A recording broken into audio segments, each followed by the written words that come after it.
तो आज हमारा इसमें नया टॉपिक है शिक्षा का अधिकार, राइट टू एजुकेशन।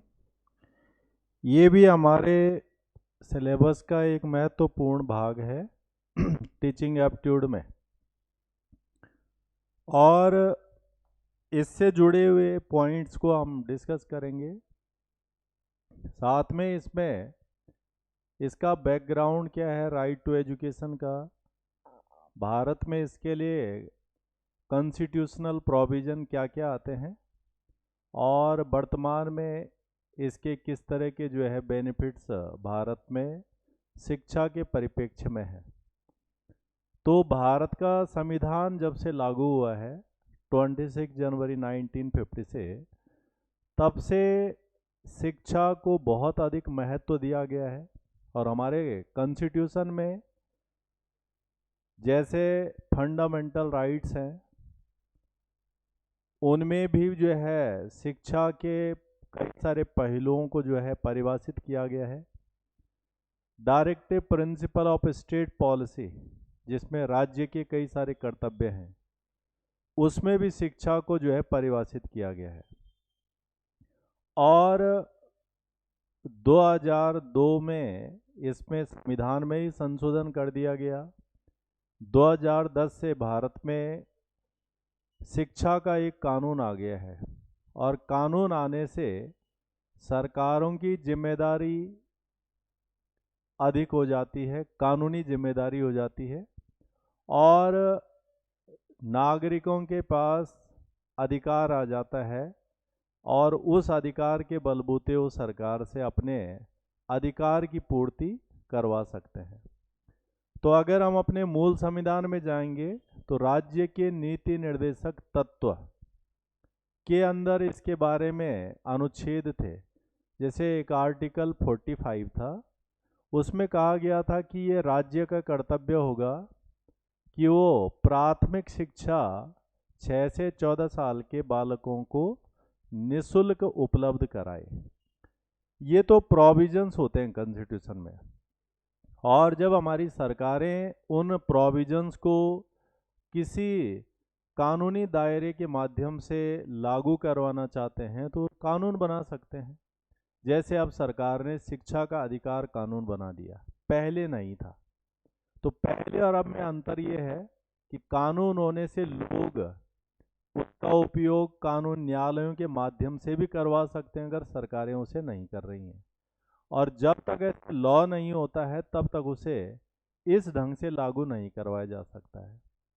तो आज हमारे पास एक कानूनी अधिकार है, और कानूनी नहीं, ये हमारे मौलिक अधिकार के अंदर जोड़ा गया है। तो अब हमारा ये मौलिक अधिकार है, फंडामेंटल राइट, और इस अधिकार का उल्लंघन सरकार भी नहीं करती है या करने की उसे अनुमति नहीं होती है।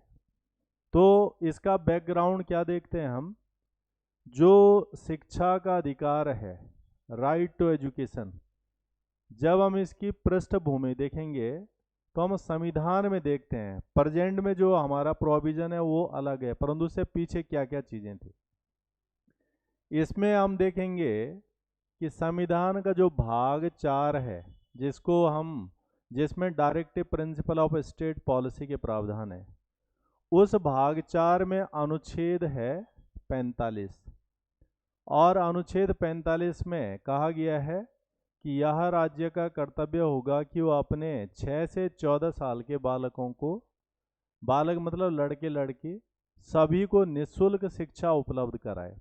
हालांकि स्वतंत्रता के बाद से लेकर के अब तक सरकारी स्कूलों के माध्यम से जो शिक्षा दी जाती है, प्रदान की जाती है, वो लगभग निःशुल्क के ही बराबर है। यानी वहाँ पर फीस वगैरह इस तरह की नहीं होती है कि हम उसको जो है कहें कि यहाँ फीस ली जाती है। नाम मात्र की या बहुत सामान्य फीस रहती है। दूसरा, इसी भाग में अनुच्छेद 49F है, ये बाद में जोड़ा हमने, और इसमें भी कहा गया कि राज्य द्वारा वित्त पोषित तथा समता मूलक एवं सुलभ शिक्षा का प्रावधान राज्य करे। तो इसका मतलब, राज्य का मतलब हमारी सरकारों से है, केंद्र सरकार, राज्य सरकार। दोनों सरकारों का ये कर्तव्य बताया गया था कि वो प्राथमिक शिक्षा सभी बालकों को निःशुल्क उपलब्ध कराएं और सुलभ ढंग से, यानी हर जगह पर उपलब्ध हो, चाहे वो शहर हो, चाहे वो ग्रामीण क्षेत्र, ग्रामीण दूर दराज का कोई गांव हो, कस्बा हो, हर जगह पर स्कूल होने चाहिए ताकि हर जगह का बच्चा प्राथमिक शिक्षा हासिल कर सके। तो शुरुआती हमारे संविधान में तो ये प्रावधान आ गया। इसके बाद उसके बाद क्योंकि कानून तो बना नहीं था, सरकारों ने के पास जो भी संसाधन थे उन्होंने शिक्षा उपलब्ध कराने का प्रयास किया, परंतु बहुत प्राथमिकता जैसा वाला कार्य हम देख नहीं पा रहे हैं। तो 1990 में शिक्षा के अधिकार पर पहला एक आधिकारिक ऑफिशियल दस्तावेज आया था 1990 में, और इस दस्तावेज को प्रस्तुत किया था राम मूर्ति समिति ने। तो राम मूर्ति एक कमेटी बनी थी जिसको जो है शिक्षा के अधिकार विषय जैसे पहलू पर अपनी बातें, अपना सुझाव देना था। तो ये राम मूर्ति समिति के द्वारा पहली बार ऐसी रिपोर्ट एक प्रस्तुत की जाती है। तो शिक्षा के अधिकार पर ये पहला दस्तावेज। फिर 1993 में एक केस गया सुप्रीम कोर्ट में, और सुप्रीम कोर्ट ने उस केस के परिप्रेक्ष्य में जब अपना स्पष्टीकरण दिया तो सुप्रीम कोर्ट ने भी कहा कि प्राथमिक शिक्षा पाना लोगों का एक मौलिक अधिकार है और सरकारों को उसे उपलब्ध कराना आवश्यक है। तो 1993 में ये केस क्या था, उन्नी कृष्णन जेपी बनाम आंध्र प्रदेश राज्य। इस केस में सर्वोच्च न्यायालय ने कहा कि अनुच्छेद 21 जो हमारे संविधान में है और वो एक मौलिक अधिकार है, उसके अंतर्गत प्राथमिक शिक्षा पाना लोगों का अधिकार है। अर्थात हमारी सरकार ने कानून तो नहीं बनाया था तब, परंतु न्यायालय ने ये स्पष्ट कर दिया था कि अनुच्छेद 21 के अंदर भारत के नागरिकों को प्राथमिक शिक्षा हासिल करना उनका एक मौलिक अधिकार है। और उसके बाद से भी ये स्पष्ट होना शुरू हो गया था कि हाँ, प्राथमिक शिक्षा के लिए सरकार को कानून बना करके इसे उपलब्ध कराना होता है, आवश्यक है। इसके साथ साथ में इसमें और क्या प्रोविजंस आते हैं। फिर एक और समिति बनी थी, तपस मजमूदार समिति, 1999 में बनी थी। इस समिति ने भी कहा कि जो है प्राथमिक शिक्षा एक मौलिक अधिकार है और उसे हमारे संविधान के अनुच्छेद 21 में जोड़ा जाना चाहिए, और उसके लिए अनुच्छेद 21A को इसमें ऐड कर देना चाहिए। इसका मतलब तपस मजमूदार समिति भी ये सुझाव देती है।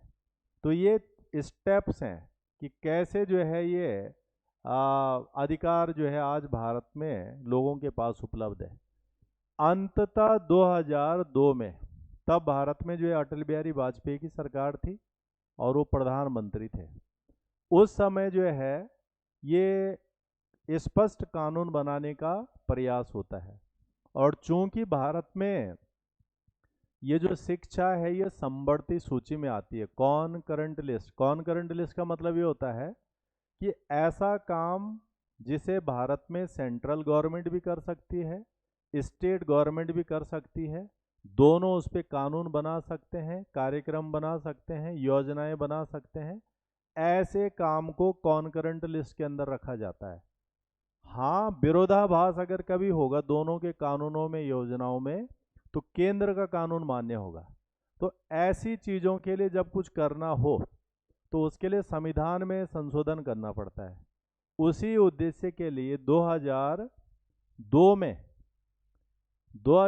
में संविधान में संशोधन किया गया, और ये संशोधन था 86वां 86 कॉन्स्टिट्यूशन अमेंडमेंट। और इस संशोधन के द्वारा शिक्षा के अधिकार को एक मौलिक अधिकार के रूप में शामिल कर दिया गया। तो 2002 से ये प्रोविजंस हमारे संविधान के अंतर्गत आ गया था।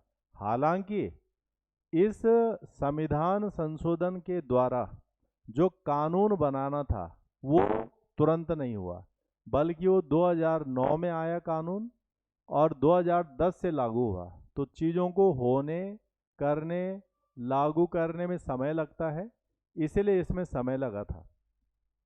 तो 2002 में 86वां संविधान संशोधन हो गया था संविधान में, और शिक्षा को, प्राथमिक शिक्षा को बनाया गया था मौलिक अधिकार। इस संशोधन के अंतर्गत, ये जो संशोधन हुआ था, इसके अंतर्गत अनुच्छेद 21A हमारे संविधान में जोड़ा गया, और इसके अंतर्गत अब ये प्रावधान आ गया कि 6 से 14 साल की उम्र के बालकों को निःशुल्क प्राथमिक शिक्षा उपलब्ध कराना ये सरकार का दायित्व है, और ये बालकों का अधिकार है उस शिक्षा को लेना। तो 6 से 14 साल के बच्चों को ये शिक्षा उपलब्ध कराने का प्रावधान यहाँ से आया। ये जो 86वां संविधान संशोधन हुआ, इसके द्वारा शिक्षा का अधिकार विधेयक 2008 में आया फिर से। मतलब संविधान के प्रावधान के बाद कानून बनता है, तो कानून के लिए एक अधिनियम, विधेयक लाता, अधिनियम बनाना पड़ता है। तो 2008 में आया, और इसको फिर जो है बना करके 2009 तक इसको फाइनल कर दिया गया, और फिर लागू आए अप्रैल 2010 से। तो 2010 से ये कानून भारत में लागू हो गया। तो इसमें हमें 2-3 चीज़ें ध्यान रखनी है कि संविधान में संशोधन हुआ 2002, संविधान संशोधन के बाद जो कानून बनना था उसके लिए विधेयक लाया गया 2008, 9 में कानून बन के तैयार हो गया और लागू हुआ था फिर 1 अप्रैल 2010 से। इस तरह से शिक्षा का अधिकार एक कानूनी स्वरूप में भारत में आ गया। अब इस कानून के अंदर जो विषय, देखो कानून 2009 का है, ये लागू हुआ 2010 से, तो ये भी ध्यान रखना है कि लागू कब हुआ और बना कब। इस कानून में क्या क्या विशेषताएं, क्या क्या प्रावधान रखे गए हैं। तो इसमें जो प्रावधान है कि 6 से 14 साल के बालकों के लिए प्राथमिक शिक्षा, प्राइमरी एजुकेशन निःशुल्क उपलब्ध होगी, ये चीज़ें इसके अंदर आएगी। साथ में कहा गया कि ये जो शिक्षा का मौलिक अधिकार है, मौलिक अधिकार के रूप में लागू होगा। मौलिक अधिकार का मतलब, फंडामेंटल का मतलब ये हुआ कि ये भारत में नागरिकों के पास सबसे बड़े अधिकार होते हैं, और इन अधिकारों का उल्लंघन अगर कभी हो तो नागरिकों के पास ये शक्ति होती है कि वो सीधे सुप्रीम कोर्ट और हाई कोर्ट में जा कर के सरकारों के खिलाफ केस कर सकते हैं, और सुप्रीम कोर्ट और हाई कोर्ट उस मामले को तुरंत देखेगा और तुरंत सरकार को आदेश देगा कि इस कार्य को लागू किया जाए। अगर ये मौलिक अधिकार न होता तो तब नागरिकों के पास इसके उल्लंघन होने पर सीधे सुप्रीम कोर्ट और हाई कोर्ट जाने का अधिकार नहीं मिलता है। फिर जो है डिस्ट्रिक्ट कोर्ट में जाना पड़ेगा, फिर चीज़ें चलेंगी, वो आगे अलग हो जाता है।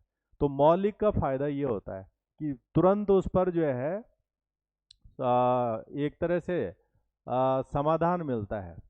इसी कानून में ये भी प्रावधान है कि जो समाज के वंचित वर्ग हैं, यानी जो हमारी समाज में जो है ऐसे कई लोग हैं, ऐसे कई तबके हैं जो अभी भी बाकी अन्य लोगों की समूह, अन्य लोगों के बराबरी पर नहीं है, शिक्षा के मामले में, आर्थिक स्थिति के मामले में, सामाजिक सम्मान के मामले में। तो हम उन्हें कहते हैं वंचित वर्ग। ऐसे वंचित वर्ग के बच्चों के लिए 25% आरक्षण का प्रावधान है, और ये जो 25% आरक्षण एक्स्ट्रा मिलता है, ये है एससी और एसटी के बच्चे हैं इसमें, सामाजिक रूप से पिछड़े जो बैकवर्ड हैं वो हैं, और अलग रूप से कोई और सक्षम है तो वो भी इसमें शामिल कर सकते हैं। तो ये 25% इनके लिए एक्स्ट्रा रिजर्वेशन इसमें है, और इस कानून के अंतर्गत ये भी आता है कि जो निजी स्कूल हैं, प्राइवेट स्कूल हैं, इन प्राइवेट स्कूलों में भी 25% सीटें इन बच्चों के लिए आरक्षित होती हैं, और जो फीस प्राइवेट स्कूलों की होती है उसे सरकार देती है। इसलिए बहुत सारे ऐसे लोग हैं, गरीब लोग हैं, जिनके बच्चे प्राइवेट निजी स्कूलों में पढ़ रहे हैं, और उनका जो एडमिशन हुआ होता है वो राइट टू एजुकेशन कानून के अंदर है, और उनकी जो फीस जानी है वो उन पेरेंट्स को नहीं देनी है, बल्कि सरकार देती है, और वो पहले से निर्धारित रहता है, वो सरकार और स्कूल के बीच का एग्रीमेंट होता है। तो ये भी इसके अंतर्गत एक प्रावधान है। इसके अलावा जैसे अभी हम कह रहे थे कि ये जो शिक्षा का प्रोविजन है ये समवर्ती सूची में है, कॉनकरेंट लिस्ट। इसका मतलब केंद्र सरकार भी इस पर पैसा खर्च करेगी, राज्य भी करेगी। तो इस कानून में ये भी प्रोविजन है कि केंद्र और राज्यों के बीच में वित्तीय जिम्मेदारियों को बांटा जाएगा, कि इसमें केंद्र सरकार जो है भी खर्च करेगी, राज्य सरकारें भी खर्च करेंगी। वैसे ज़्यादातर पैसा इन तमाम योजनाओं पे सेंटर का आता है। जो सामान्य राज्य होते हैं 60% केंद्र का, 40% राज्य का। जो विशेष श्रेणी के राज्य होते हैं उसमें 90% केंद्र का, 10% राज्यों का। और जो केंद्र शासित प्रदेश होते हैं ज़्यादातर वहाँ 100% केंद्र देता है पैसा। तो उत्तराखंड भी एक विशेष श्रेणी का राज्य है, इसलिए ज़्यादातर योजनाओं में केंद्र से यहाँ 90% पैसा आता है, और राज्य सरकार सिर्फ 10% ही पैसा लगाती है। और जो केंद्र शासित प्रदेश हैं उनमें पूरा पैसा केंद्र से ही आता है। इसलिए उत्तराखंड को भी शुरू में केंद्र शासित प्रदेश बनाने की बातें हो रही थी कि उससे यहाँ का फ़ायदा ज़्यादा होता, क्योंकि राज्य के पास खुद के संसाधन तो है नहीं और केंद्र से ही हमें ज़्यादातर जो है मांगना पड़ता है। तो केंद्र शासित में स्वतः ही पैसा आना था हर एक काम के लिए। तो ये कुछ प्रावधान हैं इसके अलावा और क्या प्रावधान है इसमें? इसके अंदर ये प्रावधान भी है कि राइट टू एजुकेशन में जब शिक्षा दी जाएगी तो एक मानक में दी जाएगी। स्टैंडर्ड होना चाहिए कि किस मानक के अंतर्गत शिक्षा दी जाए। ये ना हो कि जो है खाना पूर्ति हो। ऐसे आप समस्याओं से बचने के लिए इसी कानून में मानक का प्रावधान है। जैसे छात्र और शिक्षक का अनुपात, यानी एक शिक्षक पर 30 विद्यार्थी होने चाहिए, 30 से ज़्यादा नहीं होने चाहिए। तो ये मानक है एक। उसी तरह से इमारतें होनी चाहिए, बुनियादी ढांचा, यानी कक्षा होनी चाहिए, क्लासरूम होना चाहिए, बोर्ड होना चाहिए, बच्चों के लिए चेयरें होनी चाहिए, कंप्यूटर होने चाहिए, शौचालय होना चाहिए। ऐसी तमाम बेसिक चीज़ें भी इस कानून के अंदर बताई गई।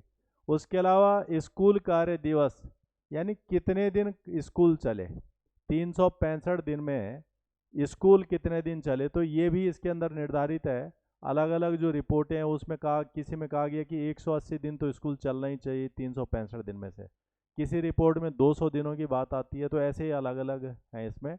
और शिक्षक कार्य घंटे, यानी शिक्षकों को न्यूनतम पढ़ाना आवश्यक है इतने घंटे, ये इसके अंतर्गत जो है निर्धारित। तो ये मानक है इसमें। इसके अलावा ये कहा गया है कि विद्यार्थियों की शिक्षा प्रभावित न हो या उनकी कक्षाओं में व्यवधान ना आए। व्यवधान क्यों आएगा?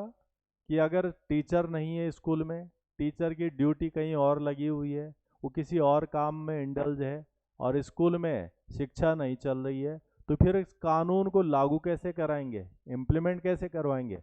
तो उसी उद्देश्य को ध्यान में रखते हुए यहाँ पर ये भी प्रावधान है।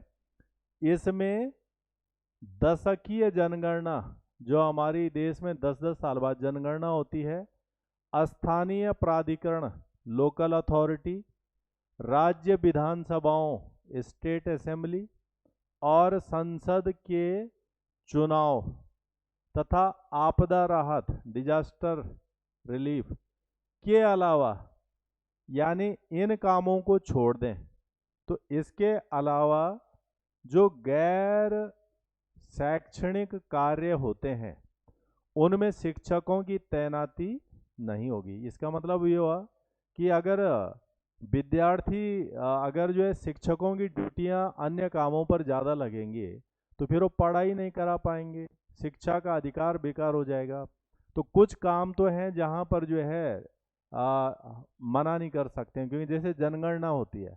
अब जनगणना में शिक्षक ही एक ऐसा कर्मचारी है जो ज़्यादा बेहतर ढंग से आंकड़ों को एकत्रित कर सकता है, क्योंकि लगभग सभी गांवों में, सभी शहरों में, सभी तबकों में, सभी मंडलों में, हर जगह पर स्कूल है।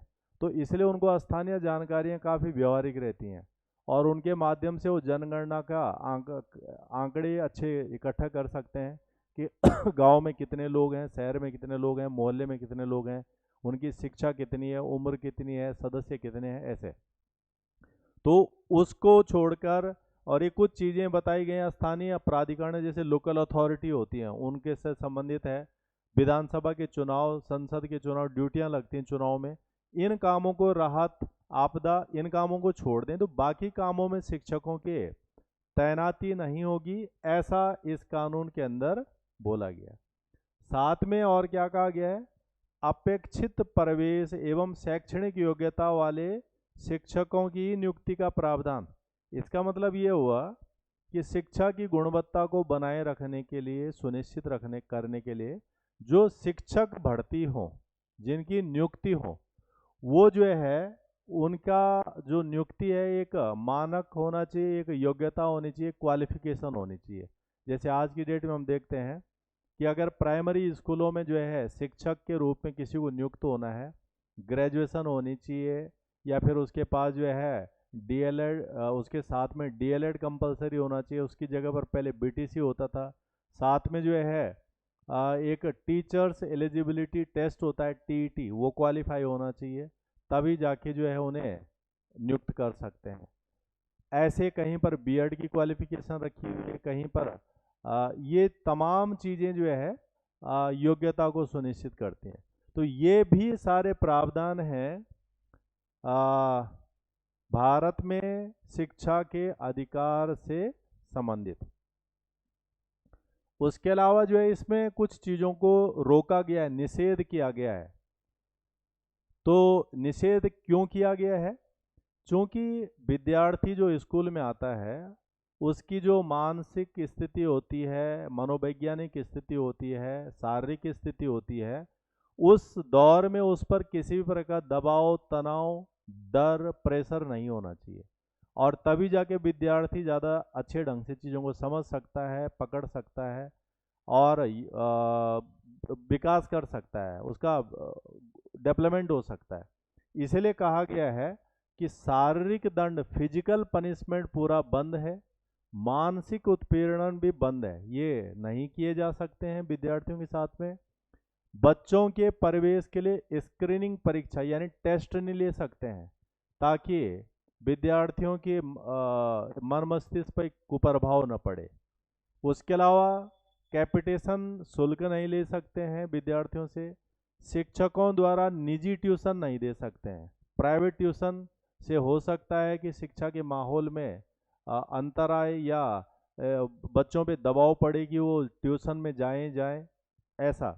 उसके अलावा बिना मान्यता के स्कूलों का संचालन नहीं हो सकता है। इस प्रकार से ये चीज़ें निषेध की गई हैं कि ये चीज़ें नहीं होंगी। ये राइट टू एजुकेशन के अंदर प्रोहिबिटेड डिग्रीज के अंदर आते हैं। इसके अलावा ये भी प्रावधान है कि बाल मैत्रीपूर्ण और बाल केंद्रित शिक्षा प्रणाली के माध्यम से बच्चों में, अब बाल मैत्रीपूर्ण यानी चाइल्ड फ्रेंडली पैटर्न या strategy, child centred education system, यानी पढ़ाई ऐसी हो जिसमें विद्यार्थी को ध्यान में रखा जाए कि हमें एक छोटे से बच्चे को पढ़ाना है, एक 6 साल के, 8 साल के, 10 साल के बच्चे को पढ़ाना है, जिसकी अभी मानसिक स्थिति स्पष्ट रूप से उन चीज़ों को समझने की नहीं है जो हमें कराना है। तो ऐसा केंद्रित जब शिक्षा पर करेंगे तभी जाके इसका लाभ होगा। बाल मैत्रीपूर्ण, बाल केंद्रित शिक्षा प्रणाली होनी चाहिए। और इसके साथ में जब ये होगा तो इससे क्या होगा? भय नहीं होगा, आघात नहीं आएगा, चिंता नहीं होगी, इन चीज़ों से बच्चे क्या रहेंगे, मुक्त। तो इस तरह की शिक्षा होनी चाहिए। हम इस तरह की प्रणाली को विकसित देशों में जरूर देखते हैं, और यही कारण है कि उत्तराखंड सरकार ऐसी शिक्षा व्यवस्था को राज्य में स्थापित करने के लिए कई विकसित देशों की शिक्षा प्रणालियों का अध्ययन करती है, जिसमें से फिनलैंड है।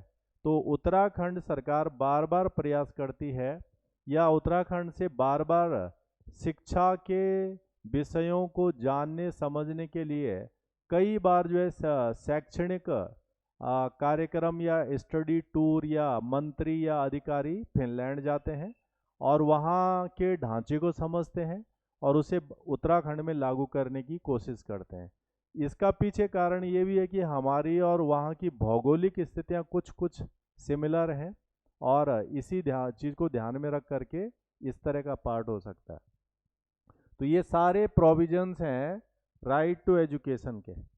इसके अलावा इसमें एक प्रोविजन पहले था, परंतु 2019 में वो हट गया, और ये प्रोविजन क्या था, no detention policy. No detention policy क्या है? ये पॉलिसी पहले ये थी कि शिक्षा के अधिकार 2010 के अंतर्गत सतत और व्यापक मूल्यांकन के एक भाग को बंद कर दिया गया था। सतत और व्यापक मूल्यांकन, इसका मतलब ये हुआ कि बच्चे जब पढ़ाए जाते हैं तो उसके बाद उनका मूल्यांकन होता है, व्यापक मूल्यांकन। कंसिस्टेंटली उनका जो है इवैल्यूएशन होता है कि वो पढ़ रहे हैं, नहीं पढ़ रहे हैं, आ रहा है, समझ में नहीं आ रहा है। फिर उनका टेस्ट भी होता है, और उस टेस्ट की परफॉर्मेंस के आधार पर ही बच्चों को अगली क्लासों में प्रमोट करते हैं। तो ऐसा प्रोसीजर आज भी है, ऐसा प्रोसीजर पहले भी था, परंतु जब ये कानून आया तो इसमें कहा गया कि 8वीं तक के बच्चों को रोका नहीं जाएगा, यानी फेल नहीं करेंगे उन्हें, बल्कि उन्हें अगली क्लास में प्रमोट कर दिया जाएगा। उसमें जो है बच्चे को उत्तीर्ण, उसमें ग्रेड नहीं दिया जाएगा कि कौन सा ग्रेड हुआ है, परंतु उसे फेल नहीं करना है, आगे बढ़ाना है। ऐसा ये प्रोविजन पहले था। परंतु ये जो नो डिटेंशन पॉलिसी है, तो ये कक्षा 8 तक के विद्यार्थियों को बिना रोके अगली कक्षा में स्वतः ही पदोन्नत कर दिया जाता था, भले ही उन्हें उत्तीर्ण ग्रेड न मिले। यानी उत्तीर्ण ग्रेड नहीं मिलता था क्योंकि वो फेल हुए हैं, फिर भी वो अगली क्लास में चले जाते थे और कंटिन्यू का प्रावधान था। इस पर बीच में कई बार चर्चा हुई, बहस हुई, और ये आया कि इससे जो है शिक्षा का जो स्तर होगा वो कमज़ोर होगा, विद्यार्थियों में जो एक पढ़ने की भूख है वो कम हो जाएगी, और इन चीज़ों से जो है ग्रोथ में फ़र्क पड़ेगा। इसलिए 2019 में इस कानून में संशोधन किया गया। जो RTE कानून था, 2019 में इसमें संशोधन हुआ, और इस संशोधन के बाद ये वाला प्रोविजन हटा गया, नो डिटेंशन पॉलिसी को हटा दिया गया। इसका मतलब अब ये है कि अब अगर बच्चा पढ़ नहीं रहा है तो फेल भी किया जा सकता है, चाहे वो 8वीं क्लास से नीचे भी क्यों ना हो। पहले के प्रावधानों तो बीच में बहुत सारे ऐसे मामले आते थे कि प्राइवेट स्कूल ने उसे फेल कर दिया, फिर मामला सरकार तक पहुंच गया, शिक्षा मंत्रालय तक पहुंच गया, चाइल्ड डेवलपमेंट कमीशन तक पहुंच गया। ऐसे कई जगहों से विवाद स्थितियां हुई थी। तो ये था जो है नो डिटेंशन पॉलिसी। ये है राइट टू एजुकेशन का प्रावधान। इसमें से यही 2-3 चीज़ें हमारे पास क्वेश्चन के रूप में आएंगी। और इसमें अगला है हमारे पास राष्ट्रीय उच्चतर शिक्षा अभियान, ये 2013 है। और जैसे नाम से ही लग रहा है हमें कि उच्चतर शिक्षा, हायर एजुकेशन पर जो है फोकस करने का प्रावधान था ये, कि हायर एजुकेशन को कैसे ठीक करें। तो उसी के लिए जो है ये एक योजना थी, और इसको हम कह सकते हैं एक केंद्रीय प्रयोजक योजना, यानी सेंटर गवर्नमेंट की ये योजना थी हायर एजुकेशन। इसका उद्देश्य क्या था? ऑब्जेक्टिव राज्य के उच्च शिक्षण संस्थानों को वित्त पोषण प्रदान करना था। तो इस योजना में जैसे अभी हमने कहा कि शिक्षा एक समवर्ती सूची का विषय है जिस पर केंद्र भी काम कर सकता है, राज्य भी काम कर सकता है। अब अगर राज्य सरकार के कॉलेज हैं तो राज्य सरकार ही उनको फंडिंग कर रही है, और केंद्रीय विद्यालय सेंट्रल यूनिवर्सिटी तो केंद्र से पैसा आ रहा है। तो राज्य के विद्यालयों की स्थिति कमजोर होती है क्योंकि राज्य के पास उतने संसाधन नहीं होते हैं जितने केंद्र सरकार के पास होते हैं। तो 2013 में केंद्र सरकार ने इस योजना को इस उद्देश्य से शुरू किया कि जो राज्य के भी विद्यालय हैं, जो स्टेट यूनिवर्सिटी हैं, उन यूनिवर्सिटियों को पैसा दे ताकि उनके यहाँ पर शिक्षा ढांचा सुविधा ये चीज़ें अच्छी हो सके। उसी के लिए जो है ये राष्ट्रीय उच्चतर शिक्षा अभियान शुरू हुआ। तो इसका उद्देश्य राज्य के विश्वविद्यालय कॉलेज यहाँ पर बेहतर शिक्षा प्रदान कर सकें, तो उनके लिए इनके पास संसाधन होने चाहिए, रिसोर्सेज होने चाहिए। और ये रिसोर्सेज अब कौन दे सकता है? केंद्र, सेंटर दे सकता है। तो इस योजना के अंदर जो है सेंटर ये पैसा दे सकता था। तो इसमें क्या क्या प्रोविजन है? जो केंद्रीय वित्त पोषण होना है सेंट्रल, इसमें जो है जो राज्य हैं उनको 3 कैटेगरियों में बांटा गया है।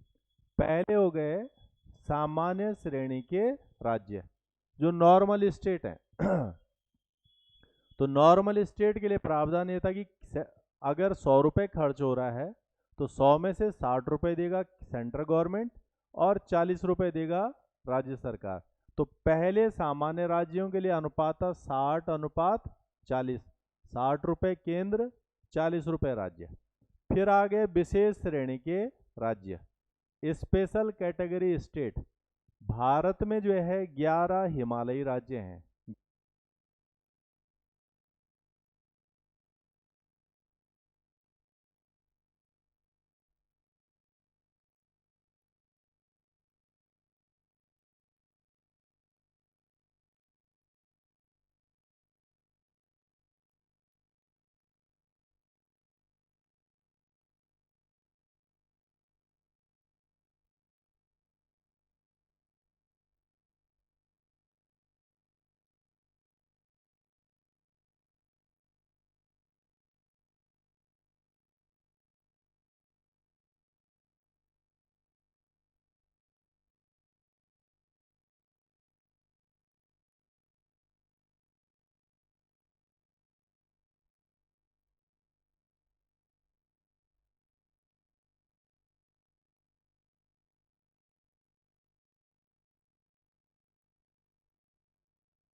अब आ रही है आवाज?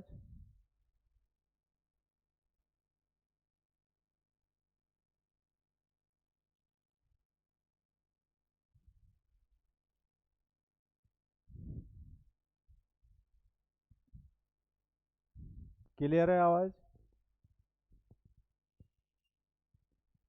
यस। और इसी राष्ट्रीय उच्चतर शिक्षा अभियान, इसको जो है रूसा भी बोला जाता है, शॉर्ट में रूसा, राष्ट्रीय उच्चतर शिक्षा अभियान, रूसा। इस रूसा का उद्देश्य क्या क्या हुआ? तो जब हम इसके उद्देश्यों पे जाएंगे तो हम इसके उद्देश्यों को देखते हैं कि जो वंचित है, दूर दराज और ग्रामीण क्षेत्रों के जो जगह हैं जहाँ पर शिक्षा उपलब्ध नहीं है, ऐसी जगहों पर शिक्षा उपलब्ध हो सके, क्योंकि राज्य सरकारें हो सकती है ऐसी जगहों पर कॉलेज यूनिवर्सिटियों को तो बना दिया, परंतु वहाँ पर जो है संसाधन नहीं है, इंफ्रास्ट्रक्चर नहीं है, टीचर नहीं है, बाकी आवश्यकताएं पूरी नहीं हो रही हैं, तो वहाँ तक शिक्षा पहुँचे, ये एक उद्देश्य है इसका। दूसरा, यह योजना नेशनल एजुकेशन पॉलिसी, हमारी जो राष्ट्रीय शिक्षा नीति है 1986 की सिफारिशों को लागू करेगी और कुछ बदलावों का भी सुझाव देगी। तो वैसे तो हमारी नई शिक्षा नीति 2020 में आई है और ये पिछली वाली हमारी 1986 की, तो उसके कई सारे प्रावधानों को तो ये अब पर भी लागू हो जाएगी पिछले वाले पे, तो उनको लागू कैसे करवाना है उस पर भी काम करेगी और साथ में कुछ सुझाव भी दे सकती है कि ऐसे इसमें बदलाव होने चाहिए। व्यावसायिक प्रशिक्षण और कौशल उन्नयन के माध्यम से रोजगार को बढ़ावा मिलेगा। अब यानी जो शिक्षा है वो सिर्फ शिक्षा नहीं रहेगी, जो प्रोफेशनल एजुकेशन देनी होती है, जो स्किल डेवलपमेंट, रोजगार परक शिक्षा, वो उसको भी प्रदान करना इसका लक्ष्य था। इसके अलावा राज्य सरकारों को लैंगिक समावेशन, यानी जो जेंडर डिस्पैरिटी आती थी या आती है कि जो है लिंग विभेद की स्थिति है, तो समावेशन यानी पुरुष और महिला दोनों को बराबर का अवसर मिले, समानता संबंधी पहलुओं को कैसे लागू करे उस पर भी इसने काम करना था। और इस धनराशि का उपयोग आदर्श डिग्री कॉलेजों को स्थापित करने के लिए भी किया जाना था। ये तमाम जो सिफारिशें दिख रही हैं हमें, ये उसके उद्देश्य थे, राष्ट्रीय उच्चतर शिक्षा अभियान के उद्देश्यों की कैटेगरी में आते हैं। तो ये तमाम चीज़ें जो हम इसके अंतर्गत देखेंगे। ये हमारा जो टीचिंग एप्टीट्यूड में सबसे बड़ा और महत्वपूर्ण हिस्सा था ये पूरा, जिसमें सारे कमीशन वगैरह थे, आयोग वगैरह थे।